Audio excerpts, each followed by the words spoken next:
Halo semuanya, pernahkah kalian membeli barang melalui Shopee, Tokopedia, atau TikTok Shop? Jika pernah, berarti kalian sudah menjadi bagian dari dunia e-commerce loh. Saat ini, perdagangan tidak lagi terbatas pada toko fisik.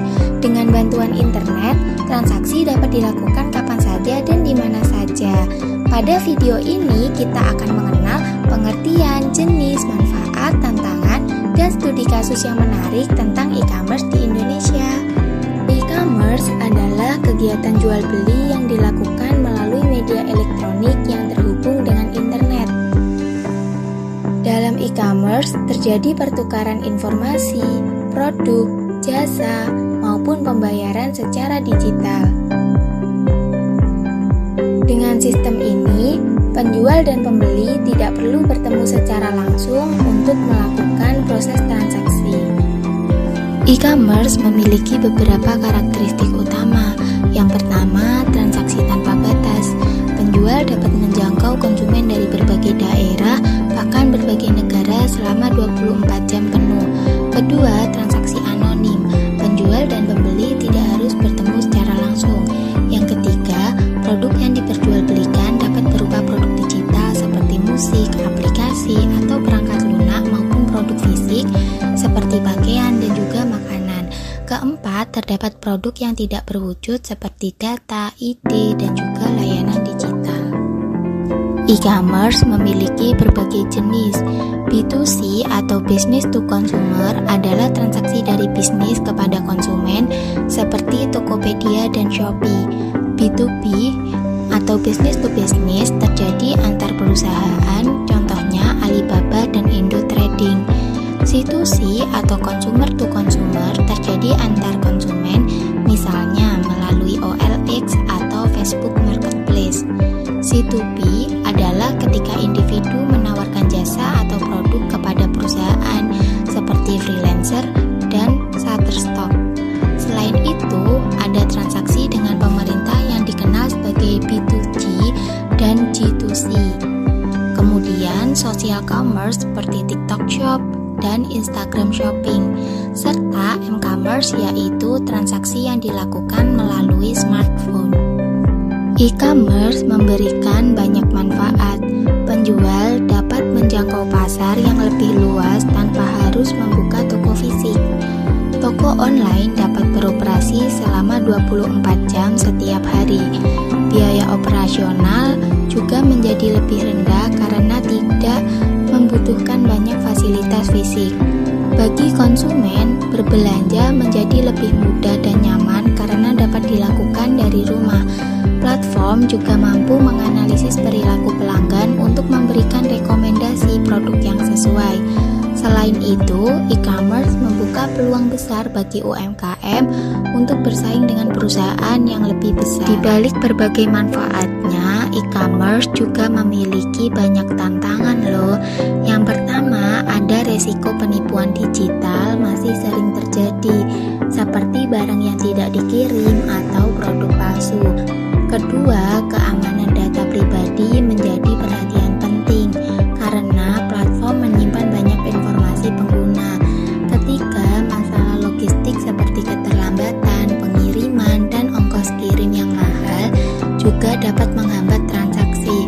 Selain itu, persaingan antar penjual sangat ketat dan seluruh sistem bergantung pada internet serta listrik yang stabil. Pada tahun 2023, pemerintah Indonesia mengeluarkan aturan yang melarang media sosial merangkap sebagai platform e-commerce. Kebijakan ini berdampak langsung pada TikTok Shop.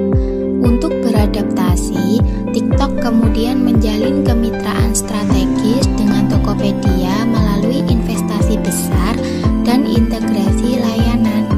Kasus ini menunjukkan bahwa perkembangan ekonomi digital tidak hanya dipengaruhi teknologi, tetapi juga kebijakan pemerintah, persaingan bisnis, dan perlindungan terhadap pelaku UMKM.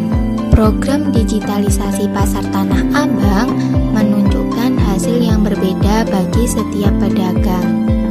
Bu Ratna berhasil meningkatkan omset hingga 300% karena mendapatkan dukungan keluarga yang benar memahami teknologi digital.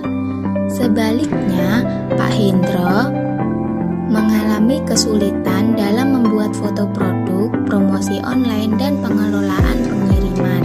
Kasus ini menunjukkan bahwa keberhasilan digitalisasi tidak hanya bergantung pada teknologi, tetapi juga pada kemampuan dan pendampingan yang memadai. E-commerce telah menjadi bagian penting dalam ekonomi digital modern. Teknologi ini membuka peluang besar bagi konsumen, pelaku usaha, dan UMKM. Namun, tantangan seperti keamanan, persaingan, dan kesenjangan digital tetap harus dihadapi.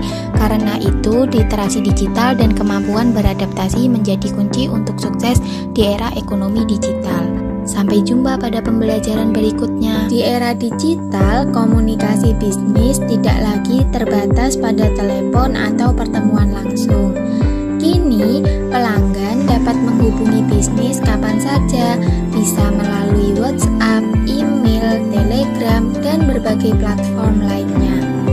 Lalu, bagaimana bisnis memanfaatkan perpesanan online secara efektif? Mari kita pelajari bersama. Indonesia memiliki lebih dari 215 juta pengguna internet.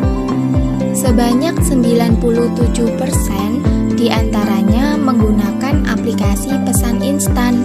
Bahkan 78% konsumen lebih memilih berkomunikasi dengan bisnis melalui pesan dibandingkan telepon.